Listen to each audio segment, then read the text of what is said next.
Ferran Torres called himself the Shark, but at one point he was playing like Finding Nemo. He had come to Barca for a big fee with big expectations, with the club hoping that they had signed the next big star in Spanish football, their new David Villa. But then it all started to slip away. Injuries, doubt, benched by new signings. The confidence that once made him fearless seemed to vanish. It got so bad that Ferran had to see a psychologist, and yet he refused to give up. He fought back, rebuilt himself, and returned stronger than ever. From people questioning how he was a professional football player, to him almost matching Vini's goal contributions in his Ballon d'Or season, this is the story of Ferran Torres. But on the rebound, Ferran Torres is there. Torres! It's in! Brutal from Barcelona. For the goal!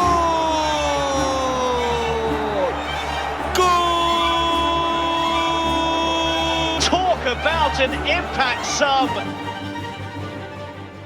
People meme him, but at one point he really was seen as the next star from Spain. He had joined the Valencia academy at the age of 6, and by the time he was a teenager, he had risen very fast through the ranks. At just 17 years old, Ferran made his La Liga debut and became the first player born in the 2000s to ever play in Spain's top division. The roar of the Mestalla crowd welcomed the local kid, fulfilling his childhood dream. A little over a year later, he scored his first senior goals for Valencia. Each goal felt like a scene from a movie. The local kid scoring for his boyhood club. By 2019, Ferran Torres was no longer just a promising academy graduate. He was a key part of the first team. He even featured in Valencia's run to win the 2019 Copa del Rey, the club's first trophy in over a decade. He also became Valencia's youngest scorer in the Champions League after scoring the 4th goal in a 4-1 win over Lille. Though only a teenager, Ferran soaked in the glory, watching his boyhood club lift silverware with pride. At this point, big clubs around Europe had taken notice of the Valencia prodigy. So in the summer of 2020, Ferran made a bold decision. He would leave his home and the club that raised him to take the next step in his journey. Moving to Manchester City in August of 2020 was a brave new chapter for Ferran Torres. At just 20 years old, an age where he wouldn't even be able to drink in the United States, he swapped the warm shores of Valencia for the bright lights of the English Premier League. From Spanish baddies to fish and chips. City, who was managed by Pep Guardiola, saw Ferran as a future star and even handed him the number 21 shirt. That shirt's pretty iconic at City because it was previously worn by club legend David Silva, another Spaniard from Valencia. I know this is hard for some of you to believe, given that at times in the past few years, Ferran looked like a player that Barca just picked up from the street. But I'm telling you, in this period, he was insanely hyped. The pressure was on, but Ferran embraced it. In his first few months in England, he already showed just how talented he is. He scored on his debut in the League Cup, a goal in a 3-0 win over Burnley, and then quickly found the net in the Champions League as well, scoring against Porto. In fact, Ferran made history by becoming the youngest Spanish player ever to score in 3 consecutive Champions League matches. He did it at just 20 years old, by the way. He scored against Porto, then he scored against Marseille, then again against Olympiacos. The game against Marseille was actually one of the first times that Pep experimented with Torres in a more central role. Aguero and Jesus were out with injury, so Pep experimented a lineup of Torres up front with Foden and Sterling on either side. Considering they slapped the baguette warriors that is Marseille, I would say the experiment was quite a success. Night after night, under Europe's biggest lights, Ferran was delivering one strong performance after another. He was doing good in the league as well. In May of 2021, he scored a hat-trick in a 4-3 win against Newcastle, announcing himself in the Premier League with a bang. Talk to us about Ferran Torres and his contribution this evening. Not this evening, not just this evening. Of course, this evening was so important, but not just this evening. It's his first season in England, and his numbers are exceptional in terms of goals, exceptional. By the end of the 2021 season, he had collected a Premier League's winner medal and an English League Cup title with City. I know you might think that winning the Premier League with City is like losing your virginity to a prostitute, but Ferran was very impactful. He got 7 goals and 2 assists while mainly coming on as a sub. Most of the time, when he was played the full 90, he scored, as seen by his performances against Crystal Palace, Leeds, and Newcastle. In those games, he wasn't subbed. Lifting those trophies so early in his career was an emotional high. The young Spaniard had proven that he could shine among world-class players. I mean, he had come into a star-studded City team and looked like he belonged. But behind the scenes, things were not always perfect. In his second season, Ferran suffered a foot injury, and as a result, struggled to secure a regular starting spot. He found himself wanting a bigger role, and maybe deep down, he always wanted to return to Spain. After all, the city of Manchester, it's pretty depressing. Just ask ask Angel Di Maria. So when Barcelona came knocking with a big offer, Ferran felt it was an opportunity that he had to seize. That big transfer story affecting Manchester City, Barcelona agreeing a deal that could total £55 million with City to sign Ferran Torres. Joining Barcelona in January of 2022 was like a dream for Ferran Torres. It pretty much is a dream for most players. No matter how good you're doing in the Premier League, Barcelona and Real Madrid continue to be most players' dream move. Barca paid a hefty 55 million euros transfer fee to bring him back to Spain. Remember, this was during the peak financial instability for Barca. They weren't allowed to spend that much, so the fact that they were willing to give that much money to bring in Ferran was a sign of how much they believed in his potential. But of course, he arrived at a club in transition. Barcelona were rebuilding and looking to young talent for a new era. In his first few games, Ferran gave the fans hope that he could actually be the cornerstone of that future. He scored his first Barca goal in a Copa del Rey match against Bilbao just weeks after signing. It is Ferran Torres and equalises. Fantastic goal from Ferran Torres.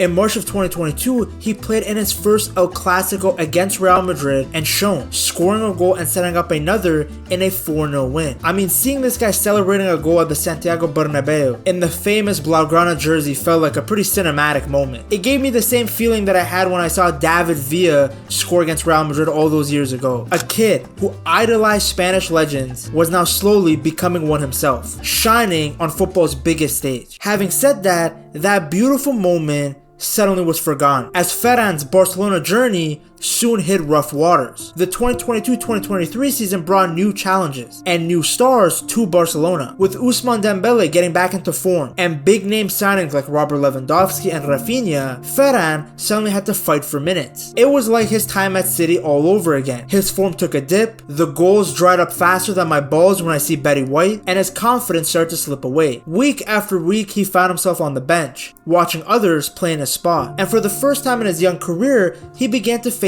a lot of criticism. Some fans grew impatient, forgetting that he was still a developing 22-year-old under enormous pressure. Every missed chance was magnified in the Spanish media. The weight of his price tag now felt heavy on his shoulders, and his smile on the pitch, well, it was gone. He himself later admitted that during this period, he had fallen into a bottomless pit and could not see a way out, having lost all of his confidence. Confidence is so vital for professional footballers. Just look at Mbappe. How does someone go from scoring the most high-stake penalty possible in a World Cup final to missing them week in, week out? The next season didn't get any better. Barcelona struggling in the league, the disappointment of a European exit, and even having to deal with an injury all piled up on Ferran. It was an emotional low point, the kind of dark chapter every hero seems to face in their story. Now, to overcome these struggles, Ferran did something courageous. He asked for help. He began to work with a psychologist to rebuild his mental strength. It definitely wasn't easy. This guy went from being a highly sought after young talent in Valencia to a player who couldn't even kick a ball. But step by step, he started climbing out of that bottomless pit. In February of 2023, Ferran delivered a brilliant man of the match performance in a league game against Cadiz that reminded everyone, hey, this guy's actually talented. He's not a make-a-wish kid. And he's been working mentally also, so it's very important for footballers. He dribbled past defenders with the old flair that he had, and he played with a freedom that had been missing for months. A sign that the Ferran Torres Barcelona had invested in was still there. He was down, but not defeated. Ferran Torres, he's talked about his mindset. There's a player who is full of confidence.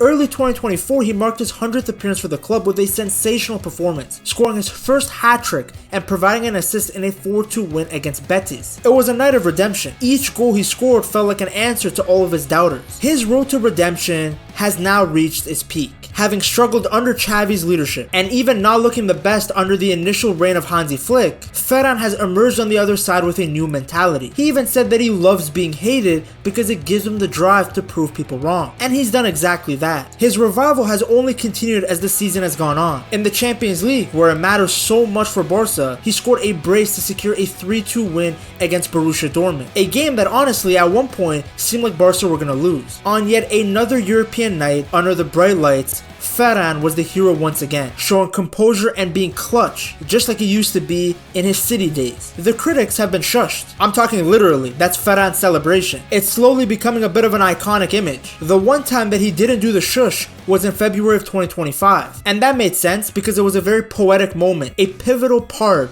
of his comeback. You see, Barcelona faced Valencia in the Copa del Rey quarterfinals, and Ferran Torres had returned to his old home. Playing against the club of his childhood, he got a hat-trick in just the first 30 minutes of the match, leading to a 5-0 win. Poor Valencia, they just kept getting bent over by Barça. They lost 7-1 to them in the league, and Ferran scored in that game too. The fans who once saw him as a local boy were now watching in awe, and a bit of agony. After all, he was tearing apart their team. Out of respect, Ferran chose to not celebrate those goals against his former club, which was nice. I mean, imagine if he started shushing them. In his post-match press conference, he expressed sympathy for Valencia's struggles both on and off the pitch, and reminded everyone that deep down he'd always been a Valencia fan at heart. But it was a full circle moment, almost like it came out of a movie. The hometown hero returned, not to gloat, but to show how far he had come. Since then, Ferran Torres has really established himself as a key member of this Barcelona team. He's been scoring regularly. At one point, he had scored 5 goals in just 5 matches, all coming off the bench. His brace against Atletico Madrid was about as clutch as you can get. In a must-win game, he scored 2 crucial goals